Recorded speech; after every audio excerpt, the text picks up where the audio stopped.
Hello, beautiful people. Welcome to Smile2Live. This is Rahul, and today we are in day 3 of 7 days, 7 tips to love, joy, and peace. Friends, आज मैं आपसे तीसरी tip share करूंगा, लेकिन उससे पहले मैं आपको ये बता दूं कि आज का जो टिप होगा, आज और कल, ये 2 दिन जो टिप्स होंगे, ये बहुत बहुत बहुत इंपॉर्टेंट टिप्स हैं. ये मोस्ट कॉमनली अकर्ड सिचुएशंस हैं हमारी लाइफ में जो हमें पता है, लेकिन ये हमारी लाइफ को मोस्ट एडवर्सली अफेक्ट करते हैं.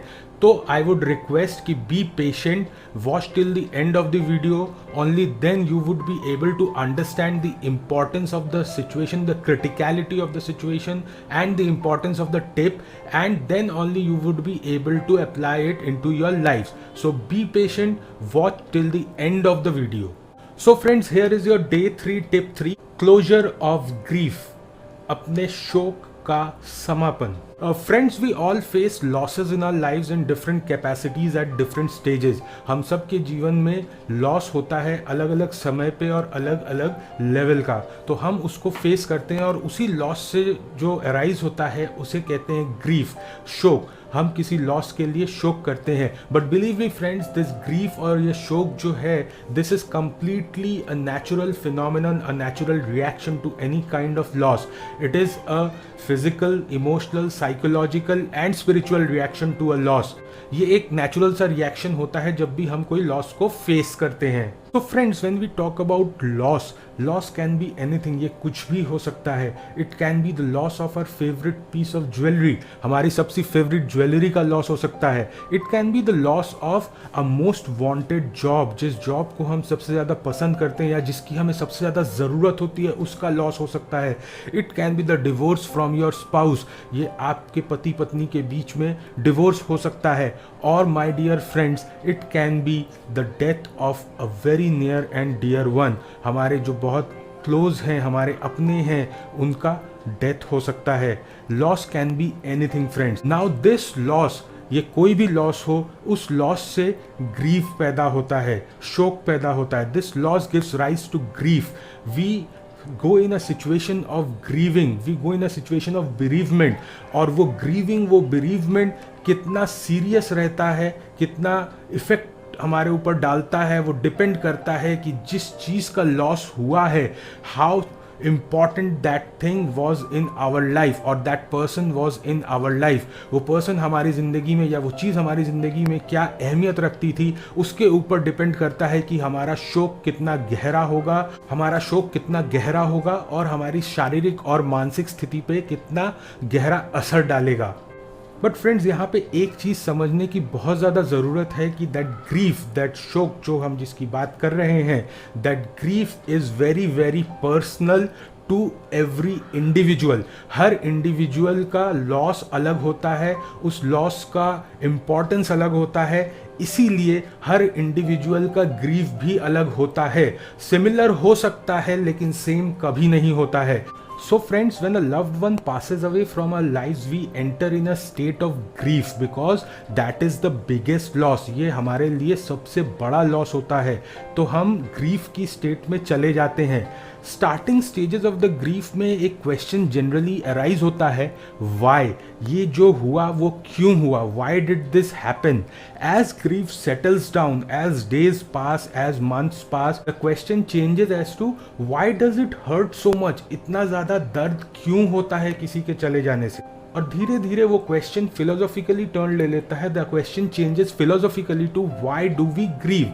हम शोक क्यों करते हैं. फ्रेंड्स, हम अभी थोड़ी देर में इस क्वेश्चन का आंसर भी देखेंगे कि why do we grieve. We will look at this answer after some time, but for right now let us focus on the point, what is grief. Grief is a very natural part of our life friends. ये हमारी life का एक बहुत ही natural सा part है. Grief can be physically taxing, physically harmful. Grief physically harmful हो सकता है, but it is there for a reason.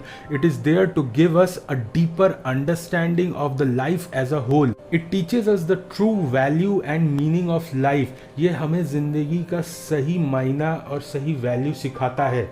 But friends यहाँ पे एक चीज़ समझना और भी ज़्यादा ज़रूरी है, no one chooses grief, we do not choose grief because it is obvious that we do not want to be unhappy, no one wants to be unhappy, grief chooses us because it's a part of our existence, it's a part of our life, it is bound to happen in our life for a particular reason to give us a deeper understanding, a deeper meaning and to make us understand the value of life in a true sense. Friends, अब हम बात करते हैं उस philosophical question की. Let us talk about that philosophical question, why do we grieve. Friends, loss of any kind, किसी भी तरह का लॉस हो, specially the loss of a loved one, the passing away of a loved one, the death of a loved one, it creates a hole in our life. ये हमारी life में एक vacuum सा क्रिएट कर देता है, एक खालीपन सा क्रिएट कर देता है जो हमें नहीं पता होता है कि कैसे फिल करना है. We do not know how to fill that hole, how to fill that gap. And second thing is we do not even know whether we want to fill that hole और not. And there are two sound reasons why we grieve. दो ऐसे कारण हैं जिसकी वजह से हम grieve करते हैं. First, we grieve simply because we love. Friends, it takes a lot of courage to love a person, especially when we know that our time on this earth is finite. जब हमें पता है कि हमारा यहाँ पे लाइफ टाइम एक limited period तक है, उसके बावजूद जब हम किसी को सब कुछ दे के प्यार करते हैं, then we really do it with full courage. Loss is an inevitable aspect of all human relationships. Her relationship का एक अभिन्न पार्ट होता है ये लॉस, क्योंकि हमें पता है कि एक ना एक दिन वो रिलेशनशिप का अंत होना ही है. दोनों जो लोग रिलेशनशिप में हैं उनमें से किसी एक को पहले जाना ही है और वो रिलेशनशिप टूटना ही है. बावजूद इसके हम उस रिलेशनशिप में अपना सब कुछ देते हैं, उस इंसान को अपना सब कुछ देते हैं. And when this loss actually occurs, it takes a lot of courage to grieve over the loss. So friends, grieving is not a very easy process. It takes a lot of courage to grieve over the loss. The second reason we grieve is for our selves. हम अपने आप के लिए grieve करते हैं because we have been painfully deprived of someone we really need in our life, and with that loss our world has been shook to the core. So now friends, that we know what is loss, what is grief and why do we grieve, let us move to the more important part of the video today, closure of grief. तो friends, अब तक आप ये समझ गए हैं कि loss एक इनएविटेबल पार्ट है हमारी लाइफ का और ग्रीविंग उस लॉस के ऊपर एक नेचुरल सा रिएक्शन है जो हमारे अंदर डिज़ाइन किया गया है. So there is no problem with that. Grieving is not bad, but unable to handle or manage the grief is bad, and unable to close the grief is worst.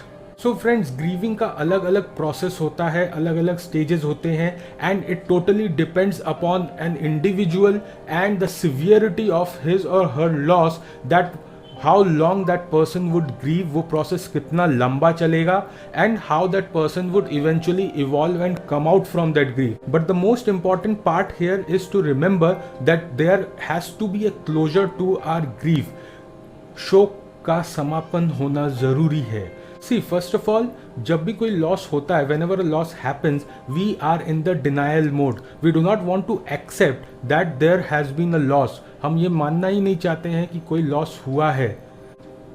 Because we simply cannot imagine ourselves without that thing or that person in our life. हम अपने आप को या अपनी ज़िंदगी को उस इंसान के बिना इमेजिन ही नहीं कर सकते हैं. इसीलिए हम ये मानना ही नहीं चाहते हैं कि वो पर्सन या वो रिलेशनशिप या वो चीज़ अब हमारी लाइफ का हिस्सा नहीं है. After the denial mode, friends, we enter into the anger mode. हम एंगर मोड में चले जाते हैं, wherein we feel that we are responsible for the loss of the person from our life. हमें यह लगता है कि जो इंसान चला गया हमारी ज़िंदगी से उसके लिए जिम्मेदार हम हैं. So we start treating our selves badly. We become careless about our selves. We start finding ways to hurt ourselves because we think we are the reason for the loss. हमें ये लगता है कि हम उस लॉस का कारण हैं, हमारी वजह से वो लॉस हुआ है. सो हम अपने आप को चोट पहुंचाने के तरीके ढूंढते रहते हैं. Friends, after the anger mode we enter into the bargaining mode. Let me tell you, this bargaining mode is utter hopeful mode. बहुत ज़्यादा होपफुल मोड होता है ये बार्गेनिंग मोड, जहाँ पे हम उस चीज़ की उम्मीद करते हैं, उस चीज़ की होप करते हैं जो पॉसिबल नहीं होता है. हम बार्गेन करने लगते हैं कि हम ये कर दे तो शायद वो इंसान जो चला गया है वो वापस आ जाए. But friends, it is an utter hopeful mode as I told you. ये बहुत ज़्यादा होपफुल मोड ही है, क्योंकि एक्चुअली में ये बार्गेन या ये कॉम्प्रोमाइज या ये ट्रेड ऑफ पॉसिबल नहीं है. So friends, after the bargaining stage or the bargaining mode, we enter the most important stage of the grieving process, which is the depression mode. ये depression mode जो है ये grieving process का सबसे ज़्यादा important stage है, क्योंकि यहाँ पे सबसे ज़्यादा गलतियाँ होने के chances रहते हैं, यहाँ पे सबसे ज़्यादा गलत फैसले लेने के चांसेस रहते हैं और यहाँ पे ही सबसे ज़्यादा हमारी हेल्थ को नेगेटिवली इम्पैक्ट होने का चांस रहता है. In the depression phase friends we close ourselves, हम अपने आप को अपने अंदर ही समेट लेते हैं. When we find that even in the bargaining mode nothing has helped, the person has not come back, we go into a shell, हम अपने आप को अलूफ कर लेते हैं. We stop visiting people, we stop attending phone calls, we stop communicating altogether. Everything then and there goes on within our mind itself. We stop expressing ourselves. In short, we become a closed box. हम एक बंद डब्बा बन जाते हैं जिसका outside world से कोई कनेक्शन नहीं रहता है. जो भी बातें, जो भी सोच होती हैं सिर्फ हमारे अंदर ही अंदर रह जाती हैं. फ्रेंड्स, मैंने कहा था ये डिप्रेशन मोड या ये depression stage is the most important stage. ये क्यों है? क्योंकि अगर ये स्टेज लॉन्गर ड्यूरेशन तक कंटिन्यू हो गया, if this continues for a longer duration, believe me friends, it has severe impact. It has severe impact on your life. It destroys the life altogether. Depression से आप clinical depression में चले जाते हैं. And friends, once you enter a stage of clinical depression, it is very very painful process, painful life after that, and it is very very hard to come out. It's a long process, but then it is very very hard. And it not only affects you or the person who is in depression, it affects everyone around that person. So friends, इस depression phase से, इस depression stage से निकलना बहुत ज़रूरी है. There are of course different ways to come out of that depression, but the ultimate step has to be taken by the person himself. There are different ways to come out of that depression process. There are healers, there are counselors, there are psychics, there are mediums. Of course, that is at the spiritual level whom you can contact, and there are other counselors who are more at the medical level whom you can contact to get out of that stage of depression. But then yes, the most important fact here is to remember that you have to come out of that depression. And this is not only for the person who is in depression, this is for the people around them also, that as soon as you identify, जब भी जैसे ही आपको ये पता लगे कि वैसा stage में कोई है, please do not take it lightly, please do not leave it on time, because often we say समय के साथ हो जाएगा. No friends, it's not that easy.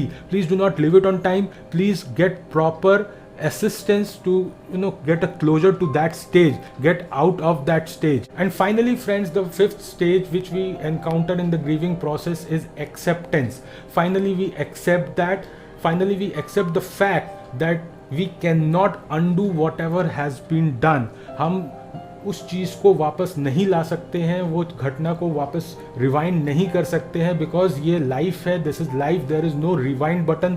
We can not go back and change the situation which has occurred, we can not go back and change the reality. So this is the acceptance stage which brings the closure to your grief.